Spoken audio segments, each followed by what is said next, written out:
বাংলাদেশের মধ্যে ইসলাম আসছে জিকিরের মাধ্যমে। আমরা সব কিছু মুরব্বীরা যারা আছে আমরা জানি, বাংলাদেশটা সারাটা দেশ একজন ব্যক্তি কলিমাওয়ালা ছিল না।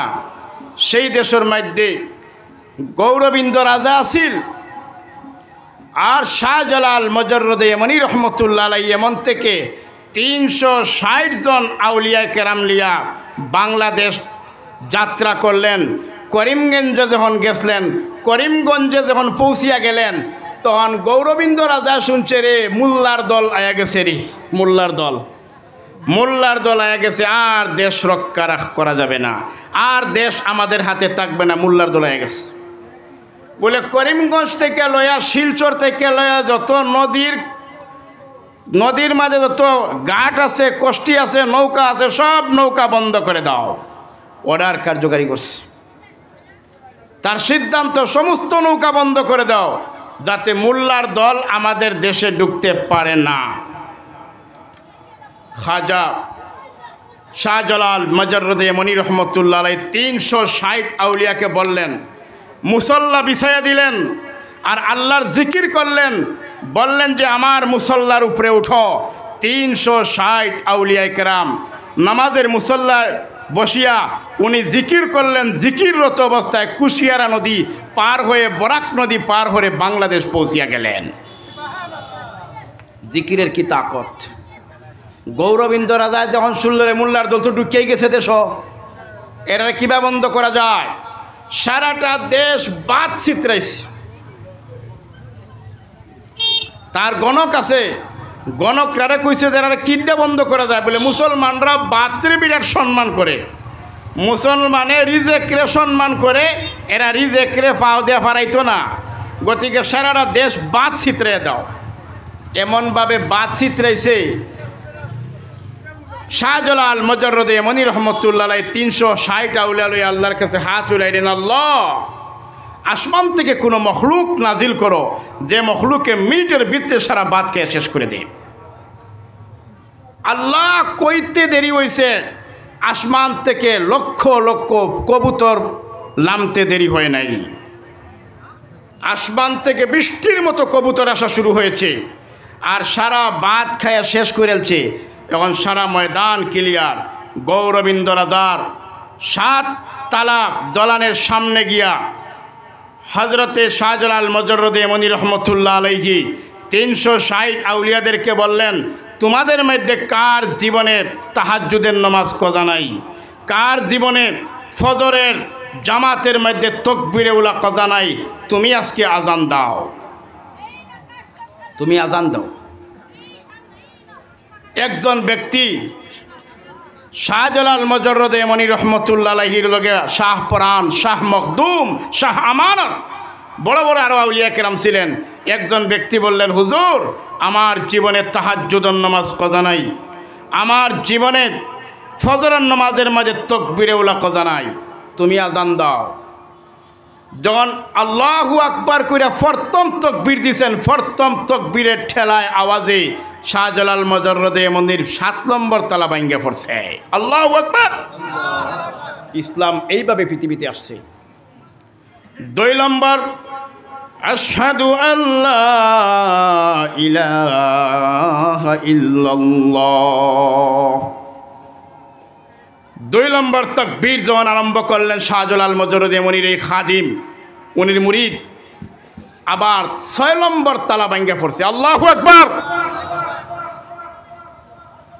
আরেক তাকবীর দিলেন, 5 নম্বর তালা ভাঙ্গা পড়ছে। আরেক তাকবীর দিলেন, 4 নম্বর তালা ভাঙ্গা পড়ছে। এইভাবে 2 নম্বর তালা পর্যন্ত আসছে। হজরত বলছে বলে আজান বন্ধ করো। এই যে নিচের তালা যেটা, এইটার মধ্যে আমরা এই ওলিয়া উলিয়া কেরামের মুসলমানদের লেফটিন বানাইবার লেগে এই তালাকে আমরা নির্ধারিত করেছি।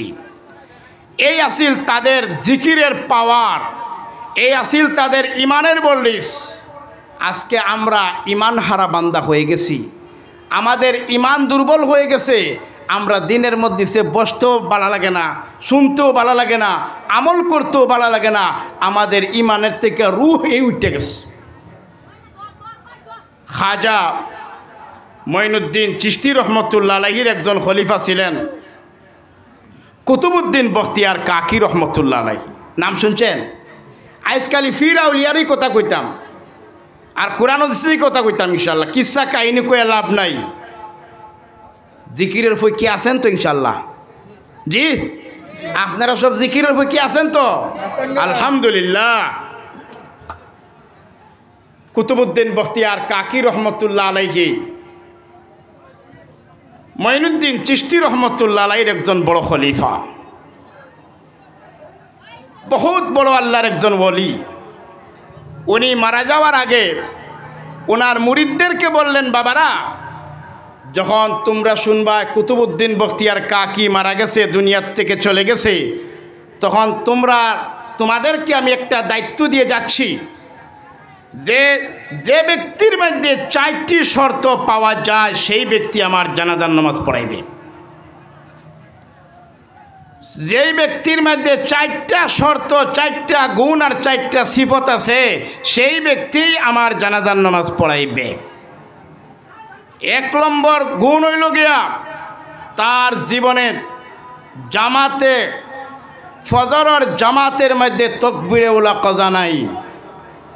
আসরের সুন্নত 2 নম্বর শর্ত হইল গিয়া তার জীবনে আসরের সুন্নত ছুটছে না। আমরা তো অনেকে আসরের সুন্নত পড়ি না। জি, আসরের সুন্নতে গৈর মুআক্কাদা, এশার সুন্নত, আসরের সুন্নত অনেকে পড়ে না। আসরের নামাজের আগে সুন্নত 4 রাকাত, এশার নামাজের আগে 4 রাকাত অনেকে পড়ে না, কোনো গুরুত্ব নাই। উনি বলছেন যার জীবনে আসরের সুন্নত কজা হয় নাই। আর 3 নম্বর শর্ত হইল গিয়া যার জীবনের 2টা চক্ষু দিয়া কোনো বেগেনা নারীকে দেখছে না। 2টা চক্ষু দিয়া কোনো বেগেনা নারীর উপরে তার চক্ষু লাগছে না। ভাই বসেন, আপনারা বসেন, আল্লাহর ওয়াস্তে মজলিসকে নষ্ট করবেন না। যার জীবনে 2টা চক্ষু দিয়া কোনো বেগেনা নারীকে দেখছে না, এইটা হইল গিয়া 3 নম্বর শর্ত। আর 4 নম্বর শর্ত হইল গিয়া, কি কাজিয়া লাগছে এখানের মধ্যে, ভাই কাজিয়া বন্ধ করেন। ওয়াজের আপনারা যে সবার আদবকে বজায় রাখেন, আপনারা বসেন ভাই, বসেন। জি, কাজিয়া শেষ হবে, ভলান্টিয়ার বাইরে আছে, তারা কাজিয়া শেষ করবে ইনশাল্লাহ। আপনাদের যদি ওডার কারণে যদি মজলিস নষ্ট হয়, আল্লাহর দরবারে আপনারা জবাব দিতে হবে ভাই। আল্লাহকে ওয়াস্তে বসেন, কাজিয়া লাগছে, কাজিয়া ইনশাল্লাহ মিটাইবে। শোনেন, 3 নম্বর শর্ত লাগাইছে যে যার জীবনে 2টা চক্ষু দিয়া কোনোদিন কোনো বেগেনা নারী দেখছে না, এই মতো ওলি হইতে হবে। আর 4 নম্বর শর্ত হইল গিয়া যার পেটের মধ্যে একটা হারাম টাকা ঢুকছে না। এই 4টা শর্ত যে ব্যক্তির মধ্যে আছে, এই ব্যক্তি আমার জানাজার নামাজ পড়াইবে। কুতুবউদ্দিন বখতিয়ার কাকি রহমতুল্লাহ আলাইহি যখন মারা গেলেন, হাজার হাজার মানুষ দিল্লির সিটিতে ডল খাইলেন যে এত বড় আল্লাহর ওলির জানাজা। এই জানাজাত উলামায়ে কেরাম, মুহাদ্দিসিন সবেই যখন সফপান লাগাইলেন, তখন একজন ব্যক্তি এলান করলেন, ভাইরা শুনেন, আমাদের প্রিয় ওলি, জমানার কুতুব, তাজুল আউলিয়া, সুলতানুল আরিফিন, মাহবুবে সুবহানি, কুতুবে রব্বানি কুতুবউদ্দিন বখতিয়ার কাকি রহমতুল্লাহ আলাইহি দুনিয়ার থেকে চলে গেছেন। উনি দুনিয়ায় থাকতে আমাদেরকে ওসিয়ত করেছেন যার মধ্যে 4টি শর্ত পাওয়া যায় সেই ব্যক্তি উনার জানাজার নামাজ পড়াইবে। এই 4টি শর্ত কার মাঝে আছে? আপনি আগে আসেন, সামনে আলিমের কাতার খালি, উলামায়ে কেরামের কাতারের মধ্যে একজন নাই, মুহাদ্দিসিনদের কাতারের মধ্যে একজন নাই। কিনারাত থেকে একজন ব্যক্তি দাঁড়াইলেন, উনি ভারতবর্ষের বাদশাহ শামসুদ্দিন আলতামাশ রহমতুল্লাহ আলাইহি। উনি বললেন, বাবারা, কুতুবউদ্দিন বখতিয়ার কাকি অবশ্যই দুনিয়ার থেকে চলে গেছে, আমার এত বালা একটা ফেসো বালায় গেছে। এই ওলি তো দুনিয়ার থেকে বিদায় নিছে, কিন্তু আমার একটা ফেসো বালায় গেছে। আমার জীবনে আমি আমার কোনো নেক আমল মানুষকে বলি না, আমি আমার নেক আমল গোপন আমল মানুষের সামনে প্রকাশ করি না। আমি আমার নেক আমলরে চুপাইয়া রাখি, কারণ নেক আমল চুপাইয়া আমল করাটাই আল্লাহ পছন্দ করে। কিন্তু আজকে আমার 4টি আমল আজকে হাজারো হাজার মানুষের সমুদ্রের সামনে, আজকে জনসমুদ্রের সামনে আজকে বলতে আমি প্রস্তুত হইলাম, বাধ্য হইলাম। বলে আমার জীবনে আমি 2টি চক্ষু দিয়া কোনো বেগেনা নারীকে দেখছি না। আমার জীবনে আমি তাহাজ্জুদের নামাজ কজা করছি না। আমার জীবনে আমি আসরের সুন্নত কজা করছি না। আর আমার জীবনে আমি একটা হারাম টাকা আমার পেটের মধ্যে ঢুকাইছি না। এই 4টি শর্ত আমার মধ্যে আছে। চিৎকার দিয়ে জনসমুদ্র বলেছে, জাফানা ভারতবর্ষের বাদশাহ, আপনি আগে বাড়েন আর আপনিই এই আল্লাহর ওলির জানাজার নামাজ পড়াইয়া দেন। বলেন সুবহানাল্লাহ। ভারতের বাদশাহ কত বড় বলি। আস্তারা ভারতকে, তখন বর্মাও ভারতের লোকে ছিল।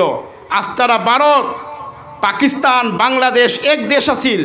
সেই সারারা ভারতকে পরিচালনা করেছে, আবার আল্লাহর লগে সম্পর্ক কায়েম করেছে। বলেন সুবহানাল্লাহ। আল্লাহর লগে কি পরিমাণ উচ্চ পর্যায়ের হাল না। ভারতবর্ষের বাদশা, উনার কোনো গার্ড নাই। উনি ভারতবর্ষের সিংহাসনের মধ্যে বসে আল্লাহর জিকির করতেন। লা ইলাহা ইল্লাল্লাহ, লা মাহবুবা ইল্লাল্লাহ, লা মাতলুবা ইল্লাল্লাহ, লা ইলাহা ইল্লাল্লাহু মুহাম্মাদুর রাসূলুল্লাহ। এইভাবে জিকিরের দ্বারা এই দেশের মধ্যে দিন আসছে ভাই। জিকিরের মাধ্যমে এই দেশের মধ্যে দিন আসছে। আর বান্দা যদি গুনার সমুদ্রের মধ্যে যদি বান্দা ডুবে যায়, আর গোপনভাবে যদি বান্দায় নিরালা আল্লাহর জিকির করে, আর চোখে দিয়ে 1-2 কাতরা পানি পড়ে, আল্লাহ রব্বুল আলামিন তার গুনাও মাফ করবে, আর ওলি আল্লাহর দফতরও তার নামও চড়াইয়া দিবে। বলেন সুবহানাল্লাহ। মুসা আলাইহিস সালামের জমানাত একটা ঘটনা। একজন বনী ইসরাইলের মধ্যে একজন ব্যক্তি আছিল খুব চরিত্রহীন। মুসা আলাইহিস সালামের জমানাত বনী ইসরাইলের মধ্যে একজন বিরাট চরিত্রহীন লোক আছিল। হে প্রত্যেকটা গুনার মধ্যে অংশ নিয়েছে। জিনাও করে, চুরিও করে, সুদও খায়, গুন্ডামিও করে, সন্ডামিও করে, কোনো জাতের বেবিচার বাদ নাই। প্রত্যেকটা বেবিচার তার মধ্যে আছে, প্রত্যেকটা গুনাহ করে। তার প্রথমে সমাজের মানুষ তারে দেশ থেকে, সমাজ থেকে বাইকাট করছে। তার ফ্যামিলির লোকেরা তারে ফ্যামিলির থেকে বাইকাট করছে। বলে আমরা বংশ থেকে তোমারে বাইকাট করলাম, তোমার এই দেশে জায়গা নাই। সমাজের মানুষের সাক্কা দেয়া, সাক্কায়া এই সমাজ থেকে বিতাড়িত করিয়া জংলা পাওয়াইছে। এবং যেই সমাজও যায়, হাফের আর কুত্তারে যেভাবে মানুষে সাক্কা মারে, সেইভাবে এই লোককে মানুষ সাক্কা মারে। তার আর কোনো জায়গা নাই, স্থান নাই, আশ্রয় নাই। এমন গুনাহগার তারে কেউই বালা পায় না। এই ব্যক্তি জংলায় চলে গেল, নিশারাত্রে জংলায় আল্লাহ রব্বুল আলামিনের কাছে জিকির করে বলছে, আল্লাহ আমার সমাজে জায়গা নাই, আমার ফ্যামিলিতেই আমার স্থান নাই। আল্লাহ তুমি আল্লাহ রব্বুল আলামিনের কাছে তো স্থানের কোনো অভাব নাই। আল্লাহ আমি আমার গুনার উপরে অনুতপ্ত হইয়া আমি জিকির কইরা তওবা কইরা তোমার কাছে আমি দরখাস্ত করতেছি, আল্লাহ আমার যদি জিন্দেগির গুনাহ মাফ করে দাও, তোমার আল্লাহই কমত না। আয় আল্লাহ, আর আমার যদি জিন্দেগির গুনাহ মাফ করো না, জাহান্নামে দেও, তাহলে তোমার আল্লাহই বাড়ত না। আয় আল্লাহ তুমি আমাকে মাফ করে দাও। এমন টেকনিক আর এমন টেকনোলজি হিসাবে হেকমত কইরা ফডায়া কৌশল কইরা আল্লাহরে কইছে। আল্লাহ রব্বুল আলামিনে নিশারাত্রে জিকিরকারী এই বন্দার কথা শুননা আল্লাহ তারে মাফ করে দিছে। বলেন সুবহানাল্লাহ। মাফ করার পরে আবার ওই রাত্রে ওইখানেই উনি মারা গেছে। ওইখানে যখন উনি মারা গেল, তখন সেই জমানার পয়গাম্বর ছিলেন হজরতে মুসা আলাইহিস সালাতু ওয়াস সালাম। মুসা আলাইহিস সালাম জমানার পয়গম্বর, ওনার কাছে আল্লাহর পক্ষ থেকে ওহী আসছে জিবরাইলের মাধ্যমে। এই মুসা কলিমুল্লাহ, আল্লাহ রব্বুল আলামিনের পক্ষ থেকে তোমার নতুন একটি দায়িত্ব দেওয়া হয়েছে। অমুক জংলায় আল্লাহর একজন ওলি, জমানার একজন বহুত বড় কুতুব, সমস্ত ওলিদের সর্দার, অমুক জংলায় উনি মারা গেছে। ওনাকে জংলার থেকে বাড়িতে আনা, আবার ওনাকে গোসল দেওয়া, ওনাকে কফন করা, ওনাকে কবরে দফন করা, এই সমস্ত দায়িত্ব মুসা তোমাকে দেওয়া হয়েছে। উনি আল্লাহর অত বড় ওলি, ওই সমাজের অন্য কোনো লোককে তোমার উম্মতের মধ্যে গোসল করানির পারমিশন নাই, কফন করানির পারমিশন নাই, দফন করানির পারমিশন নাই। মুসা কলিমুল্লাহ, তুমি তোমার নিজের হাতে ওই আল্লাহর ওলির, জমানার কুতুব, সমস্ত ওলিদের সর্দার, ওই ওলিকে কফন দফন করানির দায়িত্ব, এমনকি জানাজার নামাজ পড়ানির দায়িত্ব তুমি মুসাকে দেওয়া হয়েছে। মুসা শুনে নাও আরেকটি অফার আল্লাহর পক্ষ থেকে। এই আল্লাহর ওলির জানাজা যত লোক উপস্থিত হবে, সারা মানুষের সারা জিন্দেগির পিছনের গুনাহ মাফ হয়ে যাবে। সুবহানাল্লাহর আওয়াজটা খালি সামনের থেকে শুনতেছি। আপনারাই বোধ হয় ফেসে হইরা বোধ হয় কইতাছেন নাকি, বলে সামনাসামনি, পিছের থেকে বিলকুল সুবহানাল্লাহর কোনো আওয়াজ আইতেছে না। 2 নম্বর অফার হইল গিয়া যে এই আল্লাহর ওলির জানাজার মধ্যে যত লোক আসবে, প্রত্যেকজন ব্যক্তির জানাজার নামাজে খাড়া হওয়ার লগে লগেই তার পিছনের গুনাহ আল্লাহ মাফ করে দিবে। আরে বাবা, এই মানুষ অত বড় প্রিয় কিভাবে হইল?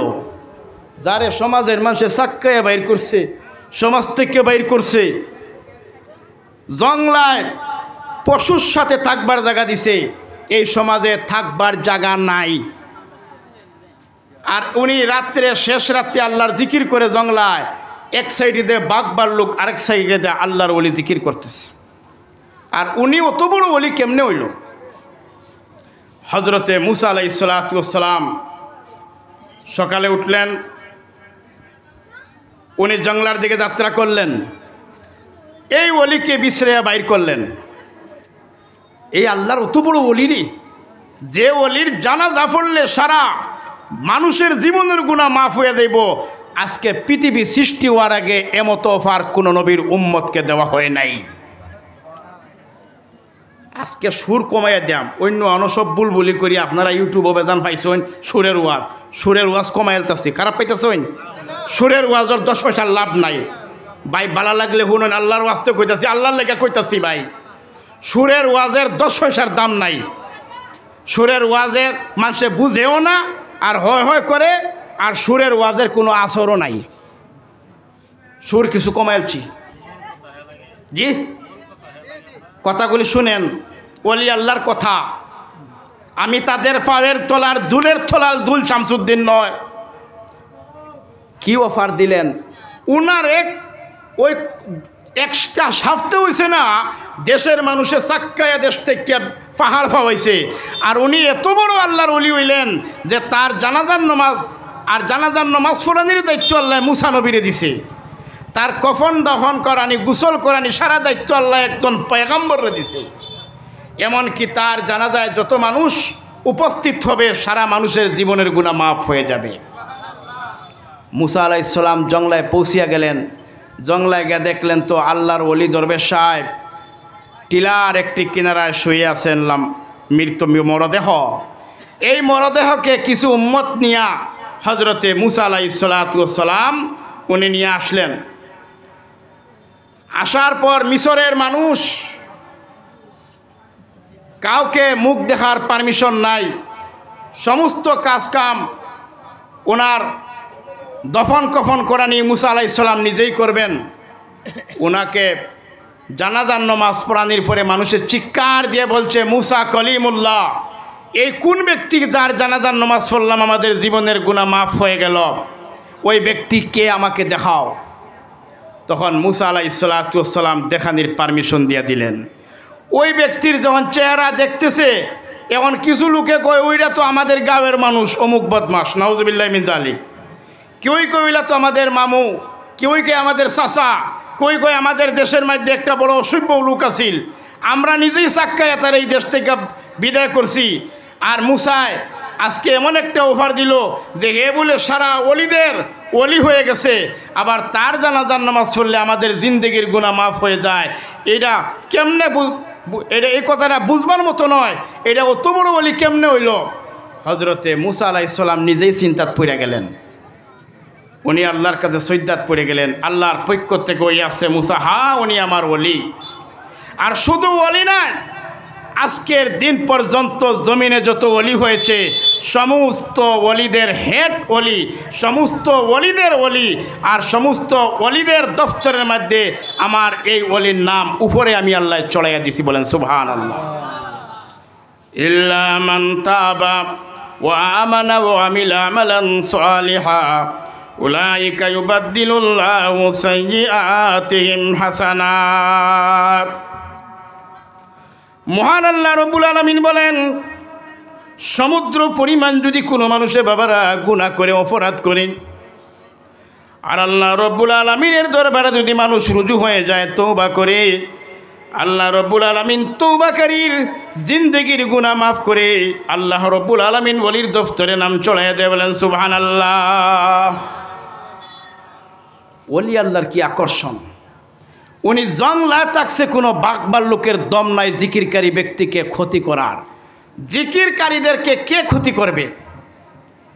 যে ব্যক্তির মাঝে জিকির আছে, জংলায় জিকির করে, এই জিকিরকারী ব্যক্তির গায়ে বাকবার লোকে টাচ করবে, তার এই দম নাই। আল্লাহর হাবিব সাল্লাল্লাহু আলাইহি ওয়াসাল্লামের দুইজন সাহাবী, একজন মুহাম্মদ ইবনে কাসিম আর একজন তারিক ইবনে জিয়াদ, তারা যখন স্পেন ভ্রমণ করলেন, বলে আমরা শুধু ইসলাম জজিরাতুল আরবেই সীমিত রাখব না, আমরা এই ইসলাম আন্দলুস স্পেনের মধ্যে আমরা ইসলাম পৌঁছে দিব। যে স্পেনের মধ্যে একজন মানুষ কলিমাওয়ালা নাই, সারা মানুষ নাস্তিক আর নাসরানি। সেই দেশের মধ্যে মুহাম্মদ ইবনে কাসিম, তারিক ইবনে জিয়াদ, তাদের সেনাবাহিনী মুজাহিদিন সাহাবায়ে কেরাম নিয়া ঘোড়ার উপর সওয়ার হইয়া সমুদ্র ফাড়ি দিয়া যখন স্পেন পৌঁছিয়া গেলেন দিন পৌঁছাবার জন্য, আল্লাহর জিকিরের মাধ্যমে ইসলাম পৌঁছাবার জন্য, তখন ইসলামে স্পেনের যে রাজা আছিল সেই রাজা বলছে এই দেশে মুসলমানের তাহার কোনো জায়গা নাই, এইখানে মুসলমান আমাদের দেশে থাকতে পারবে না, আর মুসলমান যদি থাকতেই চায় তাহলে আমার এই স্পেনের জংলার পশু বাঘ ভাল্লুকের সাথে থাকতে হবে। এই অর্ডার করলো, বলে ঠিক আছে আমরা বাঘ ভাল্লুকের সাথে জংলায় থাকব। মুহাম্মদ ইবনে কাসিম, তারিক ইবনে জিয়াদ, হাজার হাজার সাহাবায়ে কেরাম লিয়া স্পেনের জংলায় চলে গেলেন। বাঘ ভাল্লুক হিংস্র প্রাণী যারা আছে তাদেরকে সম্বোধন করে বলেছে, ইয়া আইয়াতুহাল হাশারাত উখরুজনা ইন্না নাজিলুনা আলাইহা নাহনু আসহাবু রাসূলিল্লাহি সাল্লাল্লাহু আলাইহি ওয়াসাল্লাম। ও জংলার হিংস্র প্রাণীরা, ও জংলার পশুরা, তোমরা স্পেনের জংলা ছেড়ে তোমরা অন্যত্র চলে যাও। আমরা আল্লাহর নবী, বিশ্ব নবী জনাবে মুহাম্মদুর রাসূলুল্লাহি সাল্লাল্লাহু আলাইহি ওয়াসাল্লামের প্রিয় সাহাবী এই স্পেনের মধ্যে আসছি আল্লাহর জিকিরের মাধ্যমে কলিমার দাওয়াত দেওয়ার জন্য, তৌহিদি কলিমার দাওয়াত দেওয়ার জন্য। ও প্রাণীরা, তোমরা স্পেনের জঙ্গল ছেড়ে তোমরা অন্যত্র চলে যাও। এই ঘোষণা যখন করলো স্পেনের রাজা বলল, দেখো পাগলের দলের কথা, পাগলে কি কয় আর ছাগলে কি খায়, পাগলে কি কয় আর ছাগলে কি খায়। এখন তো ইমানের লুট আবো দেখছে না, কারে দমকি দেয়, ইমানের লুট তো আবো দেখছে না। মুহূর্তের ভিতরে সাহাবায়ে কেরাম জংলার হিংস্র প্রাণীকে যখন অর্ডার করে দিলেন, মুহূর্তের ভিতরে বাঘের কাতারে বাঘ, শিয়ালের কাতারে শিয়াল, বিড়ালের কাতারে বিড়াল, উটের কাতারে উট, ঘোড়ার কাতারে ঘোড়া, গাদার কাতারে গাদা, খাচ্চরের কাতারে খাচ্চর, হাফের কাতারে হাফ, নিজের বাচ্চাগুলি, নিজের আংরাগুলি বাচ্চাগুলি আন্ডাগুলি মুখ দিয়া কামড়ায়া সাহাবাই কেরামর এরিয়া ছেড়ে অন্যত্র চলে গেলেন। বলেন সুবহানাল্লাহ। এটা যে মুখ দিয়া তারা অর্ডার করছে, এই মুখ দিয়া তারা আল্লাহর জিকির করছে। সুবহানাল্লাহ। এটা জিকিরওয়ালা জবান, জিকিরওয়ালা জবানের এত লোড, এত তাকত। অর্ডার করার মুহূর্তেই দেরি হয় নাই, ওরা অর্ডার দিতে দেরি, লাইন লাগতে দেরি হয় নাই। লাইন শৃঙ্খলা হিসাবে জংলা ছেড়ে যত স্পেনের জংলার জানোয়ার আছে সাহাবায়ে কেরামের এরিয়াটা সাইরা তারা অন্য হানে চলে গেল। আর সাহাবায়ে কেরাম এইখান থেকেই মেহনত শুরু করে দিল। যুদ্ধ শুরু হয়ে গেল। স্পেনের মহারাজ জালিম বাদশার সাথে যুদ্ধ শুরু হয়ে গেল।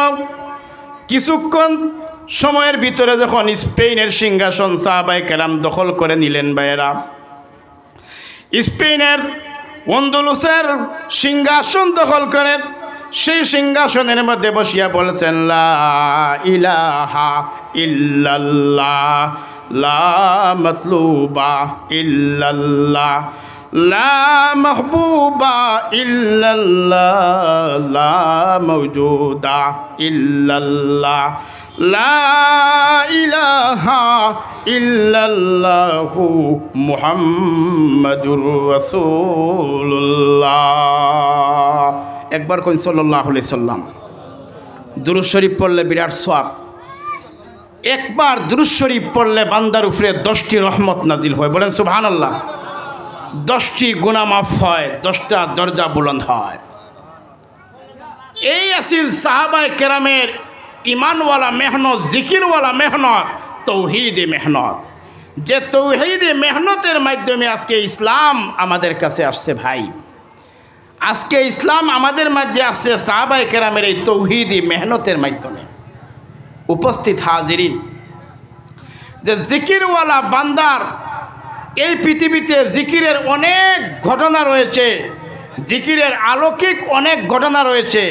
যে বনি ইসরাইলের যে তাবিনদের মধ্যে একজন আল্লাহর ওলি ছিলেন আব্দুল্লাহ ইবনে মুবারক।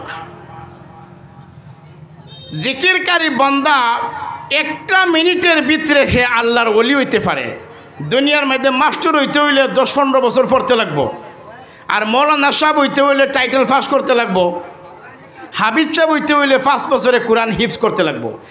একটাই লাইন আছে বড় কম সময়ের ভিতরে মানুষের ডিগ্রি লাভ করতে পারে, এইটা হইল ওয়ালায়তিল লাইন। মানুষ একটা মিনিটের ভিতরে আল্লাহর ওলি হইতে পারে যদি মানুষের সঠিকভাবে আল্লাহর জিকির কইরা দিতে পারে। হজরতে মুসা আলাইহিস সালাতু ওয়াস সালামের জমানাত মেঘ বৃষ্টি বন্ধ হয়ে গেল। শুনছেন?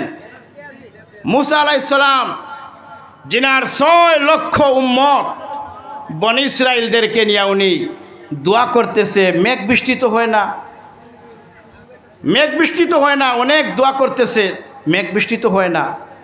হজরতে মুসা আলাইহিস সালাতু ওয়াস সালাম 7 দিন পর আল্লাহর কাছে বললেন, আল্লাহ, এই 7টা দিন উম্মতদেরকে নিয়ে আপনার কাছে অনেক ফয়রাত করছি, কিন্তু বৃষ্টি তো হইতেছে না। মুসা আলাইহিস সালামের কাছে আল্লাহর পক্ষ থেকে ওহী আসছে, মুসা, এমতো কিয়ামত পর্যন্ত যদি তোমার উম্মতদেরকে নিয়ে বসো আর দোয়া করো, বৃষ্টি হবে না। কারণ তোমার এই 6 লক্ষ বনি ইসরাইলের ভিতরে এই মজলিসের মধ্যে একজন জিনাকার আছে, একজন জিনাকার, একজন গুনাহগার, অপরাধী, চরিত্রহীন ব্যক্তি এই মজলিসের মধ্যে আসে। এই মজলিসের যতক্ষণ পর্যন্ত সে তওবা করবে না, ততক্ষণ পর্যন্ত জমিনে বৃষ্টি বর্ষিত হবে না। মুসা আলাইহিস সালাতু ওয়াস সালাম ঘোষণা করলেন, ভাই জিনাকারকে দাঁড়াও, এখান থেকে চলে যাও মজলিস থেকে। তোমার জিনার গুনার আর তোমার জিনার অপরাধের কারণে আজকে আমাদের দেশে বৃষ্টি হইতেছে না। একজন পয়গম্বর কলিমুল্লাহ নবীরও দোয়া কবুল হইতেছে না। এই ঘোষণা যখন করলেন মুসা আলাইহিস সালাতু ওয়াস সালাম, তখন ওই ব্যক্তির মনে আসলো, আল্লাহ, এই মজলিসের মধ্যে যদি আমি দাঁড়াই আর মানুষকে যদি আমার পরিচয় দেই যে আমি জিনা করছি, আমার জিনার কারণে আপনারা পেরেশানির মধ্যে আসেন, আল্লাহ, আমি থেকে নিয়ে আমার 14 গোষ্ঠীর লোকে কোনো মানুষের রিশতা করতো না, করব বলে এই জিনাকারের গোষ্ঠী এই একজন ব্যক্তির জিনার গুনার কারণে জমিনে বৃষ্টি পড়ছে না মিছ।